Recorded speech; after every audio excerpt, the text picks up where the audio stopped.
বিসমিল্লাহির রহমানির রহিম। বন্ধুরা, চলে আসলাম আবারও ছাদ বাগানে সবজি নেওয়ার জন্য।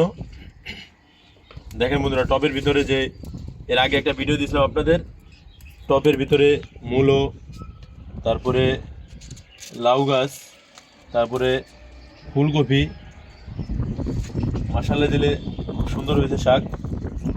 হ্যাঁ, অসাধারণ শাকগুলো, এত নরম, অসাধারণ শাক, একবারে কচি। হ্যাঁ, তো রান্না করলে আশা করি খুব সুস্বাদু হবে। তো সাথে যদি আপনারা চান এরকম আপনারা পারবেন। মূলত কথা হলো সবার ইচ্ছা শক্তি থাকতে হবে যে আমার ছাদ বাগান আছে, বাড়ির আশেপাশে একটু জায়গা আছে, আমরা সবজি আবাদ করব, ফরমালিন মুক্ত সবজি খাবো। তো সবাই যদি চান আপনারা পারবেন। তো আপনি নিশ্চিত যে আপনি